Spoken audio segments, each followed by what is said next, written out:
Well, we have the page one, sorry, Google Plus page and our business places page. Now we have multiple pages, we have two. Okay. Recently, because of someone in our group setting up a Google Plus business page. Right. So for a while, Google was returning or attaching the Google Plus page to search results. Right. But we reverted back to the previous places page approximately 6 weeks ago. Okay. So I'm unsure if we should delete one, ask them to be merged. Yes, I would, Steve, I may have sent you that resolution page link to report a problem to Google on the Plus page. Do you remember? I didn't see it now. Okay, so there is a link, and there's Peter Lito, who you may have met at a previous conference. If you put his name as referenced, it will get escalated. Okay. And what you need to do is put the link to your Google Plus page and a link to your business page and say to them, I'd like this to be merged, I'm having a problem, okay? And if you put Peter's name, he has promised to our clients that that would get an escalated, so that the tech team would see Peter's name on that form. I can email that to you, sure, that link. Why the two? Leto, L-E-T-O. Why the two? Because they're different formats. Well, they're not supposed, see, when you, when you create a Google Plus business page, you're supposed to look up your Google business, your Google Places page, say this is what I want to upgrade, and it should never create a duplicate. Okay. I'm not sure what specifically happened in your case, but. So are you saying that the Google Plus business page should be the same thing as the Google Places page? When you create, for the first time, when you create a Google Plus business page, it asks you to put in your phone number. Right. That phone number then goes into the Google Places database and says, oh, are you BMW Marie? Right? I have this business listing, I have this Places page, and you're like, yeah, that's me. And that action is supposed to pull all that information that was in the Places page into Google Plus and create that link, right? Okay. That this is what I used to be called over here in Google Places. This is me here. And that link is supposed to do the merge and pull it out. Because I think we have two separate ones as well. Yeah, you shouldn't have two separate. So let me. Okay, so. Which page is supposed to show? Hold on one second. Steve can. I just happen to have your email. Brian, can you include me also? Sure. What would be that? Give me an email. PKORALLUS at auto-plaza.com. How about infinitych.com? That'll work? Yeah. Got that. Thank you. All right, so let me show you what that form looks like. Okay. So if you are having a problem, this is like a little backdoor escalation. Okay, and you answer some questions.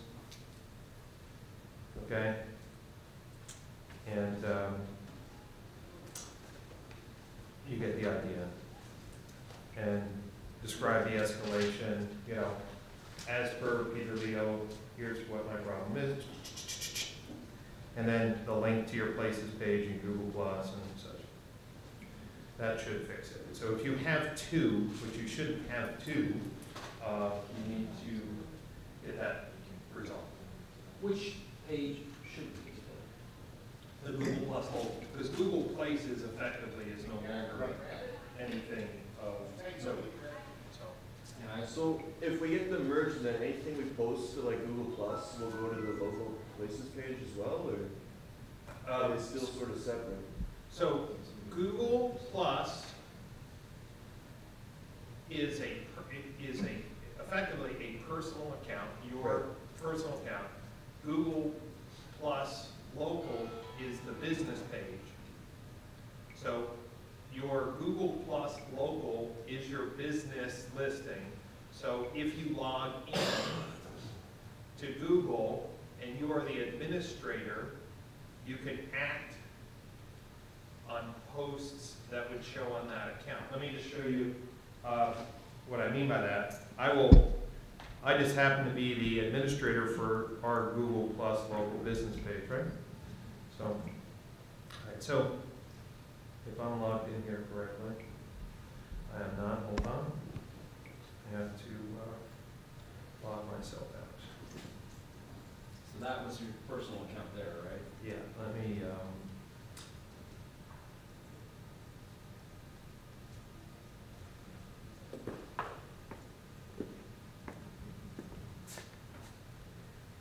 I have a couple Google accounts, as you might imagine, and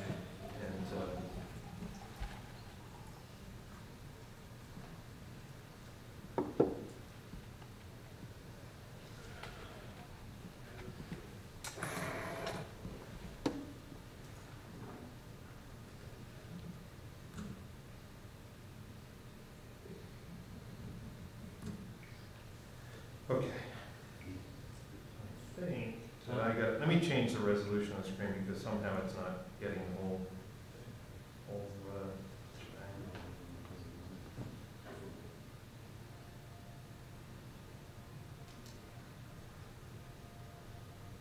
okay. So if I go to, okay, I'm going to have to change the resolution higher. Sorry. This is kind of quite aggravating. Tell you, this new Mac Retina, I think I want to throw out. I love Macs, but this Retina screen is nothing but a pain in the ass. Over here is when you log into Google. Do you see how it mentions Google Plus page for PCG? So once I log into Google as a personal user, okay, and then I want to do some work on my Google Plus local business page, I just click here, and now I am working as a, so if I post on this page, I'm being... Who's that handsome person up there? Man, damn. Which one? There's two. There's two. So you get the idea that your personal Google account can be enabled to be the administrator on your dealership's Google Plus local business page. Once you log into Google, switch roles, and then you can go in and post on your Google Plus local business page. Okay, so you've got this now, but where's the page that has the reviews? Is that a separate thing, or is it somehow now the same as this? Right, right. So if you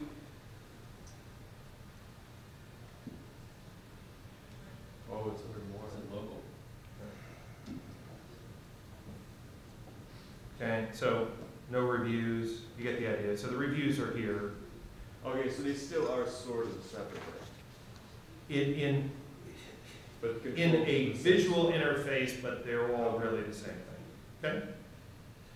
All right, other things. Anybody else have a little problem, challenge, need digital therapy this morning before we jump into paid search?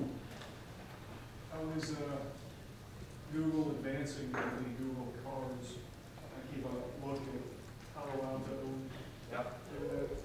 Touch base every now and then. Sure. There has not been much update in regards to the Google Card program right now. I have not been told that there's any new markets opening up for beta testing. Okay, so from all indications, it's still a limited pilot. Yesterday at the Googleplex was an event called Think Auto, sponsored by Google. It had about 200 industry marketing executives in automotive there, and one of the attendees says that the Google classified program is not even brought up. Now, that's consistent with Google's policy of not to publicly comment about beta tested products. So, Anita, I'm wondering where Anita is, but she promised to be here on time. But if you asked her, she would just say, you know, I can't comment on beta test. Peter Lito will be here later also, I think at the social dealer workshop. And that's just the line that they have to do. Now, I can talk about it, you know, so sometimes it's these internal conversations where, you know, I can share and write about things to keep dealers ahead of the game. But right now, they didn't even bring it up yesterday as the thing AutoCon. Other questions while we have some free time? How are the rooms at the Aria? Delightful. Everyone get a good night's rest. I mean, I think those beds are just amazing, right? Like the little curtain effect when you walk in, your curtains open up. Did you think someone else was in the room? Now, we have a corner suite. And does anybody have the self-cleaning toilet in their room? Anyone? Anyone? No? That's it kind of gives you the option, a little panel to do a front or rear cleaning. After 90 minutes, I said I really should get off this toilet. Really enjoyed that. Only did the rear cleaning. But it's interesting. So they have this little Toto thing on the panel, front, rear, and dryer. And this little hand comes out from underneath the toilet. No. But it's like a hair dryer, and I was like, nah, I don't really like the idea of a hair dryer down there. So, but I just said that was enough after 90 minutes on the toilet. So, all right. So yeah, the Aria's rooms are nice. Anybody interested in joining us next week in the Napa Valley? I mean, we have we're going to send 4 dealers out to Napa Valley next week. Great opportunity, drink wine, and meet some great thought leaders. So if anybody's able to go, or if someone from your dealership would like to go. Peter! Ryan. Wow! How are you? Everyone say hello to Peter Lito from Google. Hi guys, I wasn't expecting that intro. There you go. Hey, have we seen Anita around? You know, I was looking for it myself. Yeah, so was I. Yeah. Maybe she'll be coming through the ceiling at some point. Something, today, yeah. Let me give her a call. Yeah, that'd be great. All right, sounds good. And are you going to be doing a workshop with Social Dealer? We are, but it's unfortunately at the same time as this one. So. No. So it's on now at 10 o'clock. Great, super. Are you going to be here all day? I'll be here all day. Great. So let's catch up. Sounds like a plan. Thanks, Brian. I'll check in on Anita. Saturday up. Thanks, Peter. Well, there we go. We just mentioned his name, and boom, he appears. Other questions while we have some free time? Any questions concerning your digital strategy that you want to publicly acknowledge? Well, we have another 13 minutes before kickoff. It just means you're shy, I think. I think that's really what it means. How many people in the dealership are not using paid search right now? We're not using Google Adwords. Okay. Does anybody want to share why you're not? I don't click on the sponsored links myself. Okay. And I don't feel that they have value to consumers that are out there doing a search. Right. Okay, so I mentioned this last night at the AWA ceremony that for years I'm not a chatter. For example, like I don't chat, you know, pop-up chat. And so I didn't recommend that for dealers. It was a huge mistake because chat added to a website really becomes the #1 additional source of leads to a website. Typically 20 to 30% more leads generated from your own website when you had 24/7 chat. And it was just a mistake. And so this is a great time. So these 3 workshops on paid search build on each other. And I will show you something cool called the napkin map at the end. Anita is here. Thank you. I love just making it to the last minute like that. That's it. Yeah, so you don't believe that really those paid search is helpful to the consumer, right? I think they looked at with not placing as much value on it as the results that are organic. Great. Great, so we'll address that. Anita has a lot of good search. Who else was not running AdWords yet? In the back, go ahead. The only reason I didn't, I have such limited knowledge in the advertising on the web. So one of my friends had it, and he had Google search, and what happened was, like he said, boy, this budget, he was like budgeted $3,000 or $4,000. When it got to like 12 or 1,500, it was last day. And he said, oh man, this is terrific, Justin. This is really working out great. Next morning we came in, it was like the $3 grand. And he had all these hits from like Russia or someplace, wherever they might be coming from. It sort of put a little bit of fear into me because we have a controller. She wants everything documented. And I said, I don't know how I would handle the situation. Right, so you don't want to sell cars to people in Russia? No.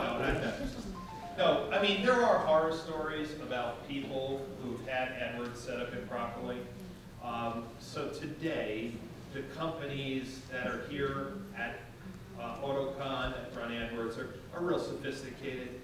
It is theoretically possible today that someone leaves this conference and Anita and I inspire you and you say, let me just open up my own AdWords account, let's just start hacking around and blow through a few $1,000s. It's so easy. That would be a mistake, okay, to do, especially when there's so much knowledge here.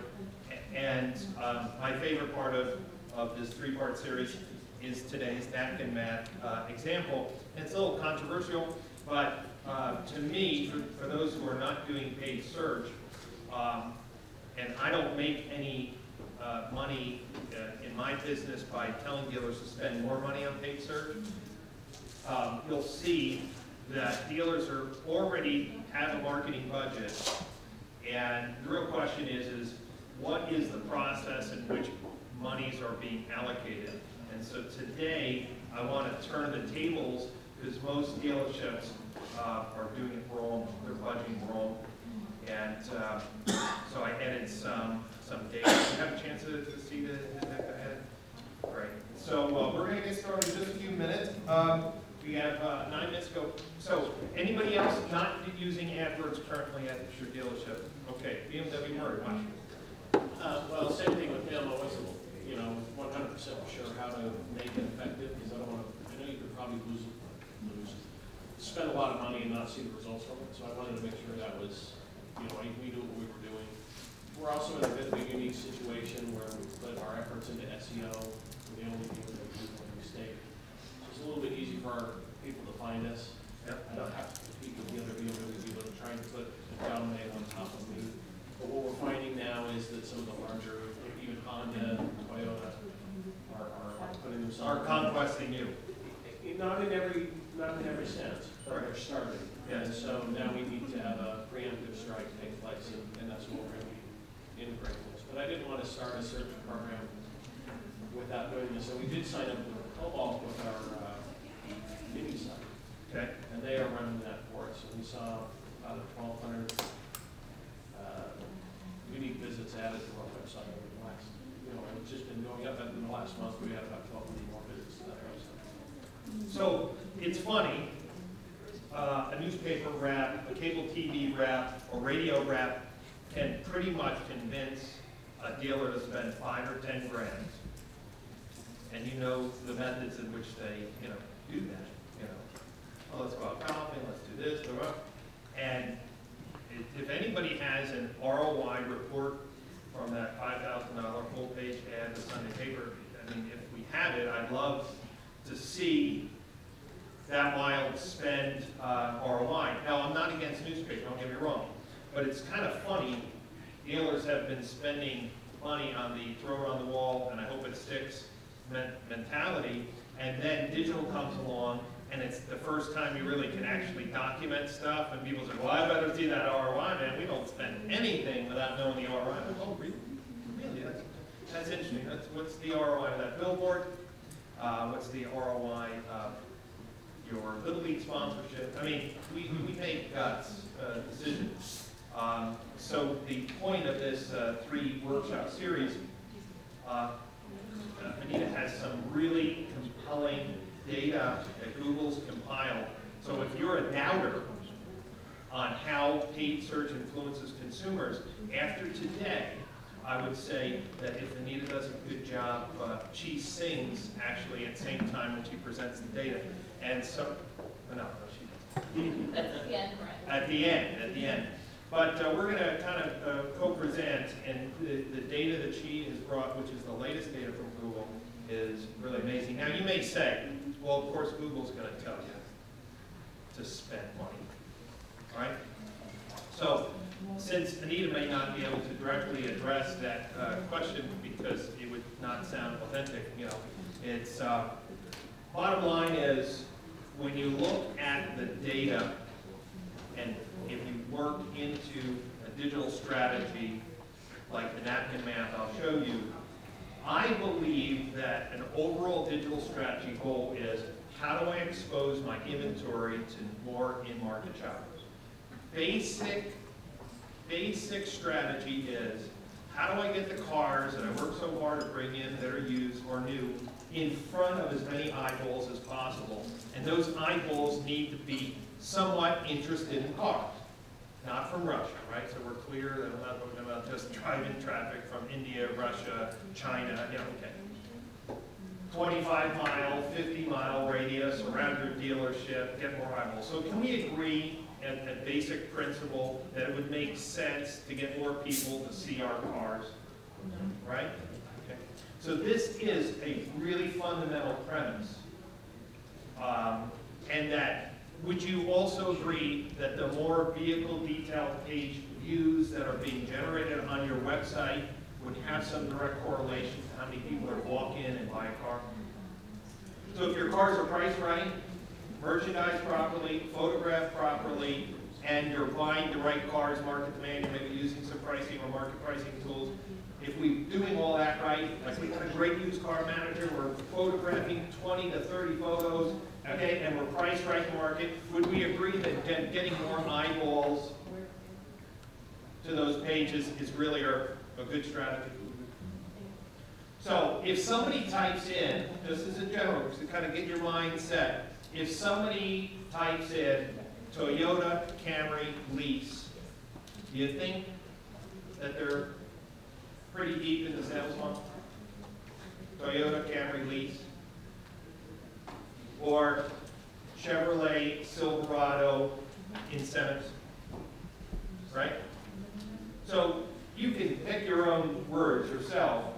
If someone just types in the word Toyota, do you know where they are in the funnel? Used Honda Accord Detroit, pretty down in the funnel. So when we say that paid search may or may not have value for your dealership, let's just be clear, we're not saying buy every single word that has, but if we did in our own minds, we'd be able to really focus on some low funnel or mid funnel, or even comparison, you know, compare Honda Accord versus Toyota Camry. Well, that's probably very early on. You know, when people are looking for gas mileage, maybe pretty early on. Okay. So you as business owners, the whole point of this session today is it's not just the spend for the sake of spending. And Anita and I are here to help you with strategy, do the napkin math.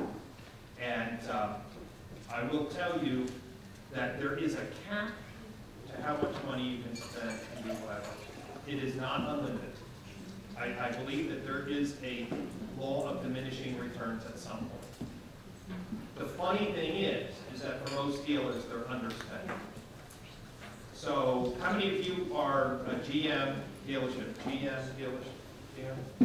dealership? Are you on the Cobalt DAT program, the DAP? Anyone? We were. Okay, you know how much money you spend a month on the DAT? 35. Anybody else on the DAT? 4,000. We were. Okay. In general, when I think the average I see is around $3,000, it's not enough. Did you know that the DAP doesn't cover used cars? You know it really isn't funded enough to be on mobile. So just because you think you have a paid solution, one of the problems is you say, well, that DAP isn't working really well. But no one maybe communicated to you, you really need to be spending probably $6,000 a month, And so you're really not saturating the market, you're not on old devices, you're not doing service, you're not doing used cars. You get the idea?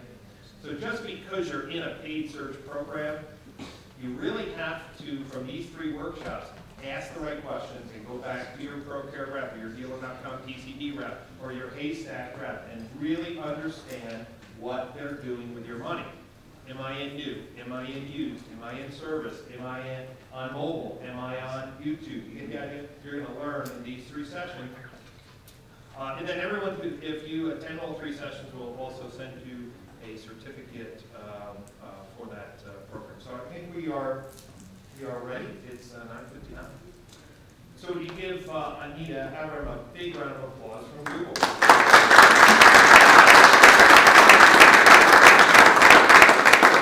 All right, so what we're going to do today is we are going to cover 3 workshop sessions here. And those sessions are designed to really help guide us. I want to get our clicker, so yeah, we need the clicker to guide us. And they are all building on each other. So the point that we're making here is that if you can't attend all 3, that's fine. You attend what you can, but it will build. So the real question here is, why are you here? I heard some of you saying we're not using Adwords, but we want to learn more. Why else are you here? For those of you who are using Adwords, so I would say 80–90% of you are, why are you here? What's the reason? Give me some feedback so Anita and I can address your interest level. Make sure we're targeting the right customer. Okay, great. What? Go ahead. Bring the bosses up to speed. Great. Other bosses here? All right, great. Hi, bosses. Great, great. All right, bring the knowledge of the dealership back up to a higher level. Go ahead. Really just, I think similar to the BMW questions, we're at a single point situation for all of our manufacturers. 75% of our traffic is organic search looking for us. Do we need search engine marketing? I get hungry when I hear that. Go ahead. Really trying to figure out what that point is at diminishing returns and make sure we're getting close to that level on overspend. Awesome, awesome. Anyone else? Help Anita and I know exactly why you're here. Anything else? The money you're spending, I want to know if you're spending wisely. Great. So how to inspect. Great. Anything over here? So hold our ad agency in check, just to know this well enough where they're presenting data that we can actually verify, checks and balances kind of system. Right, and this is a little hairy topic because there's 2 philosophies in the automotive industry. One is full disclosure and one is veiled disclosure. Full disclosure is you can go into the campaign levels and see what's being spent. The other one is you get a summary report. And they say that dealers don't need to see all that because it's in the weeds, and I get that, okay? You just have to decide what level it is. I have some dealers, right, they would never look at a campaign level report in Adwords, okay? So, but if you are a passionate person and say, I want to know strategy, check, okay, you need to make sure your Adwords provider gives you visibility. Other questions? Go ahead. My biggest frustration is always the declining of ads. Declining of ads. Yeah. You have to stop swearing, though. Yeah, You can't use those words. There's a filter for that. Declining of ads. Yeah, what you can say, because it seems like, you have to be very passive in your speech. Okay, great.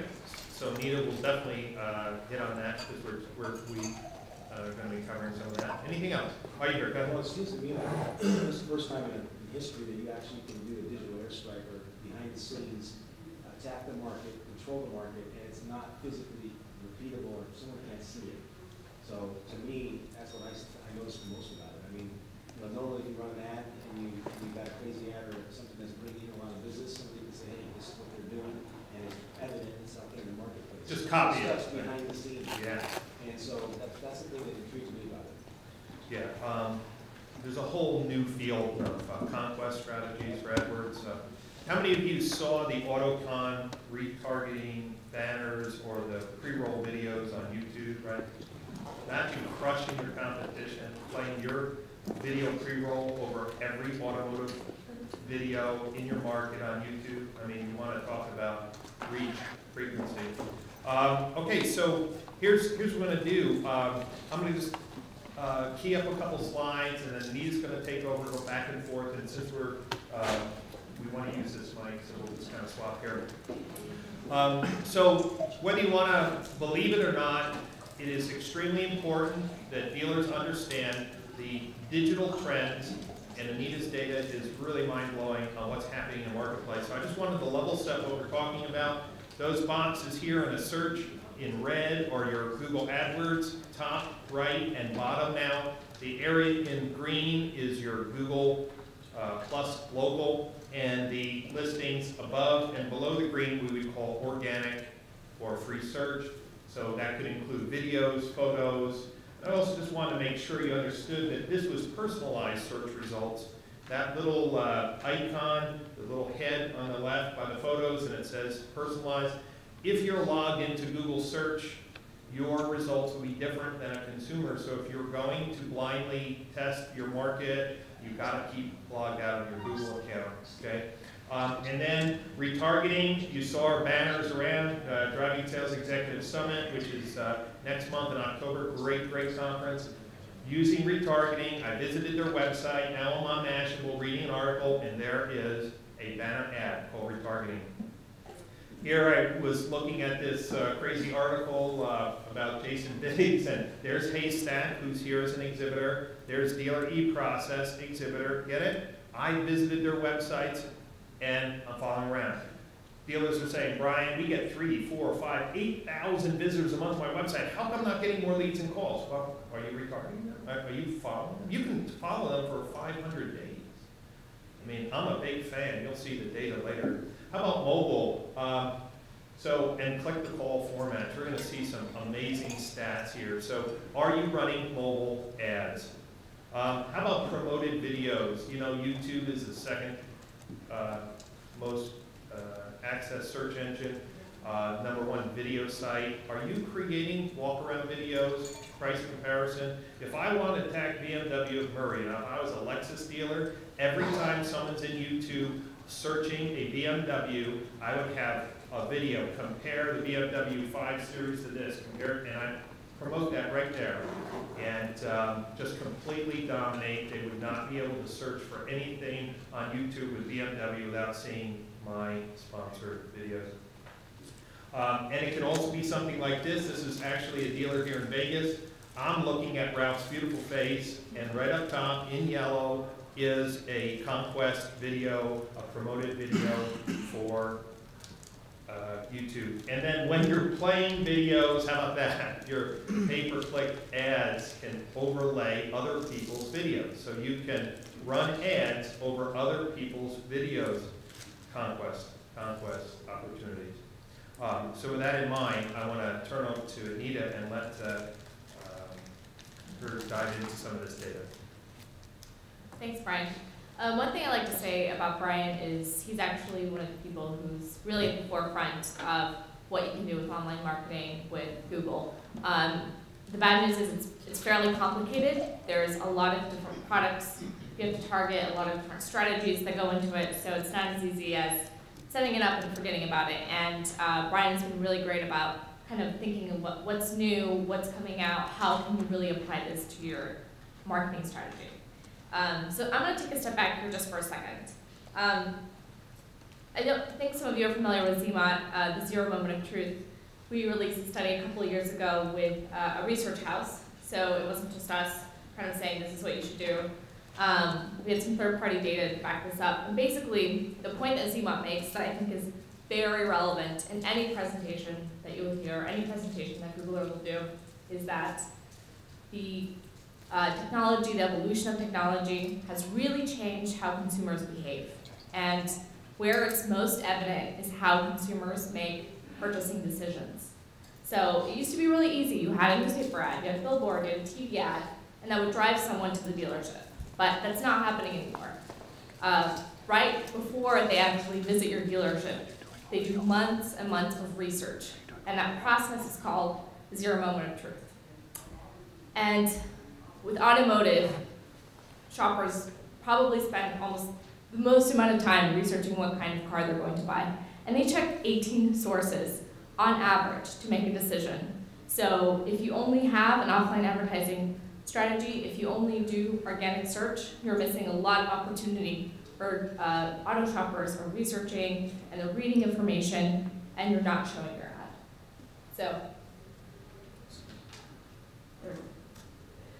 So basically, it's hard for a consumer like myself because there's so many choices and I don't know where to start. Before, I used to be very loyal to one manufacturer. I had Mitsubishis growing up because my parents said they were very reliable cars. But now, I'm thinking, I don't want a Mitsubishi anymore, but I don't even know where to start. There's so many choices. There's 112 different types of SUVs. There's hybrid electric vehicles. There's luxury vehicles. There's BMWs, the Lexuses. There's domestic. There's imports. Where do I start? And not only are there a lot of choices, there's a lot of screens. So it's not just about, okay, I'm watching TV and I'm seeing an ad. It's about what ad do I see on my mobile phone? I'm browsing on my tablet. Could you advertise on that? Yeah, you could. There's so many different screens that you have to target now. So you have to think about that when you're making an online digital marketing strategy. And not only are devices proliferating exponentially, there's 3 times more smartphones activated every minute than babies being born. And that's something we'll get into more in workshop 2 when we talk about a mobile strategy. So not only are there more devices than ever before, but people are multitasking all the time. So even when I'm sitting down and watching TV, I'm actually on my mobile phone or on my tablet device. And just think about what kind of behavior you engage in. Think about maybe your kids, your friends, your coworkers. Everyone is multitasking. Everyone is going across many different devices at one time. And what we found, and again, we'll cover some of this in workshop 2 and 3, is that viewers who are looking at YouTube videos are much more engaged, 1.5 times more engaged than people actually looking at TV advertising.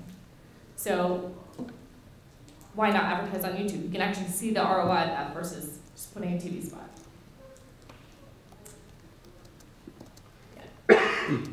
And it's pretty amazing. 80% of mobile users access the device while watching TV. A lot of people have asked me, well, if I have a mobile strategy, if I have a tablet strategy, does that cannibalize what I'm doing on the desktop, on the laptop with my search? And actually it doesn't, it just complements it. Because that means that you're on every possible screen that someone could be viewing, and it's easier for them to remember your brand, your dealership name. I see an ad for you on my mobile device, I see an ad on my desktop, I see it everywhere. So I know I remember your brand a little bit easier than just being on one screen and letting your competition take over the other screens.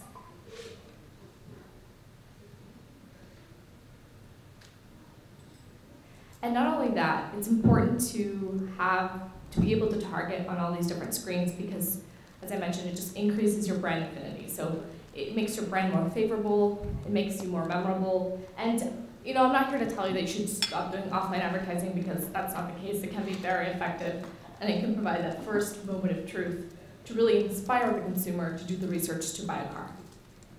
But I think that what we need to do is to do both together, to make sure that you have a unified message on both your offline advertising and your online advertising. So it's not separate strategies, it's one strategy that's bringing a very unified message to any potential car shopper as they're doing research.